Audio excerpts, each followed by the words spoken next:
I'm not drawn, or I'm out. Ready when you are. I've got the smiles now, you fucking moron. What's happening now then? You're hidden, aren't you?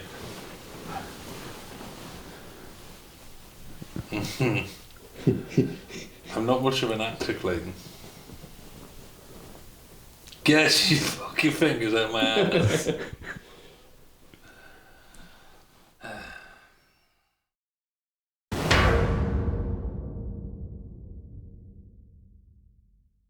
Okay, good morning. So this week we are back on Fowler and Gilbert business, and we are on that local job where we are doing the demolition and the rebuild of a cubicle building. Now we're on a Sunday shift, hence there's no high vis because we're not actually working this morning. We've just come to have a quick look. I've been away working on a big secret project which will be ages before we can let you know what we've done. But I just thought I'd come in on Sunday, we'd have a look what we're doing, because tomorrow we're heading off to the cereal show. So catch up here. Walls are now in for the parlour, so this is what is going to be the parlour in here. So them two walls form the sides of the parlour. That's where the cows will go to each side, and there will be the pit in the middle for the parlour. Then if you spin around a little bit, we've left these three posts in when we've demolished this existing building here. That will then come over and form part of this, what is going to be the front of the dairy where the milk tank and everything is going to be. All the shed is now down. In fact, get yourself up there and have a look. So what we've done is we demolished the main cubicle building. As we said, we got rid of all the asbestos off the roof. Then we have took all the pole barn down.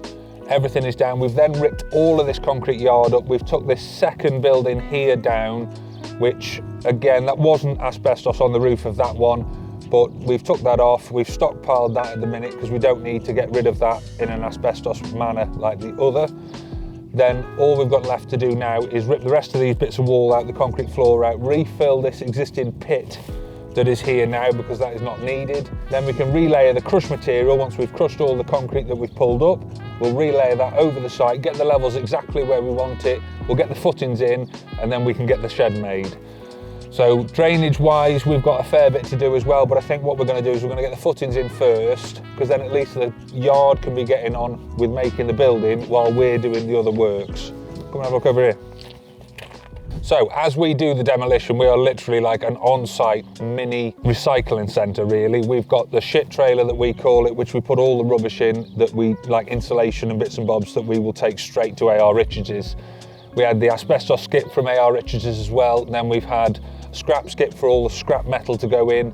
Any copper, anything like that, we keep separate, because when we do the demolition quote, we have to give an allowance back for any steel that we've scrapped or any waste that we can get money back from.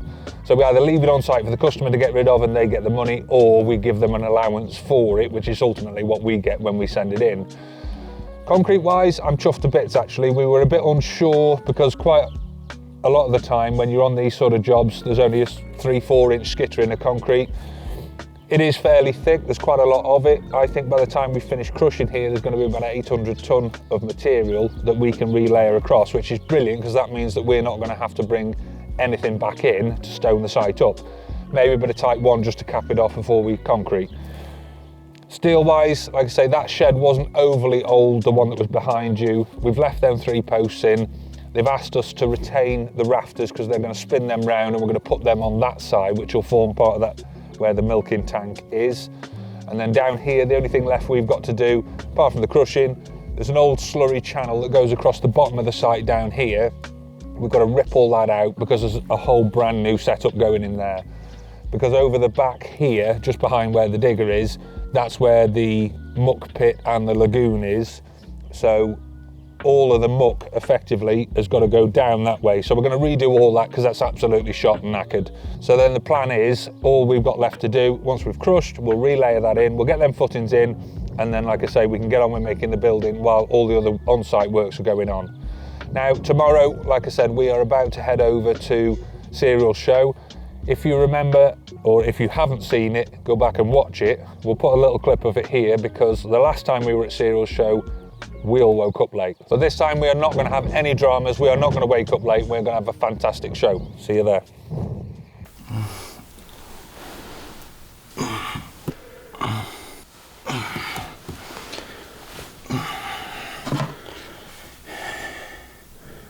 Oh, fuck.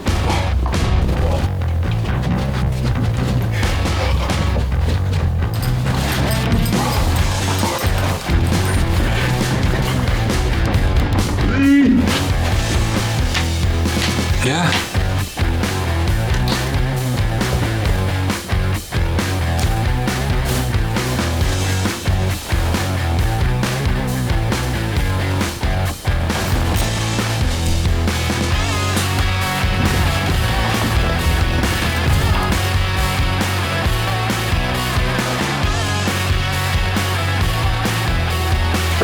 Lee, shoes.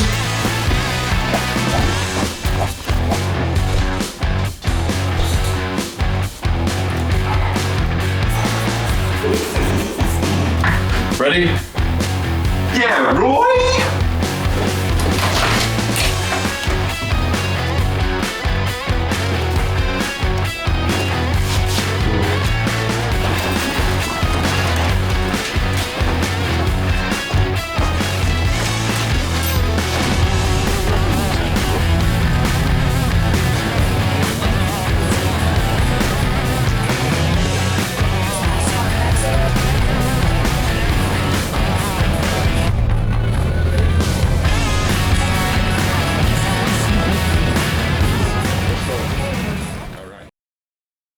Okay, so here we are at Cereals. We are just outside Royston in Cambridgeshire.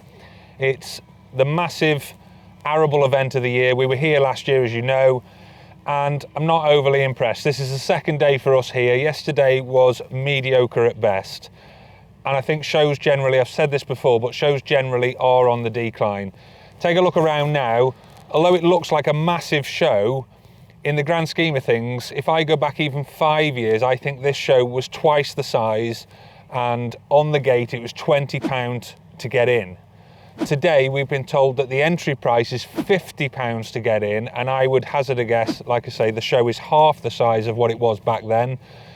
All the stuff that they had going on the outside of the showground, which was like what they've got here, they've got the automated GPS tractor that's working the field. All of that was generally set out because there was that many trade stands and the show was monstrous.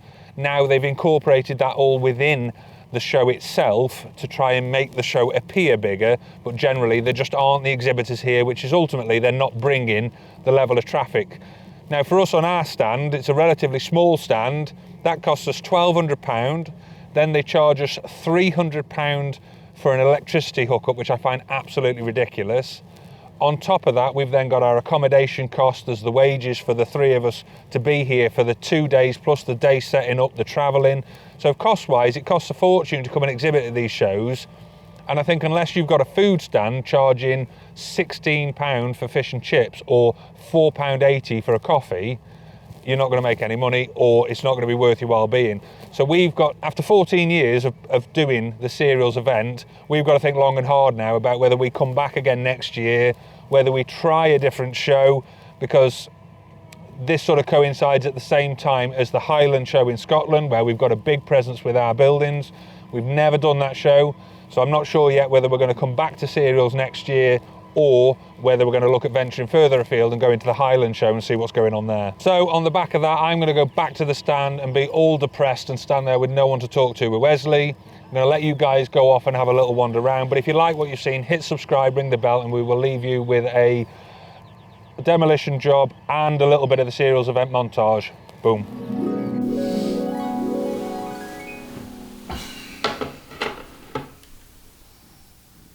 Oh, not again. Wes! Oh, fuck.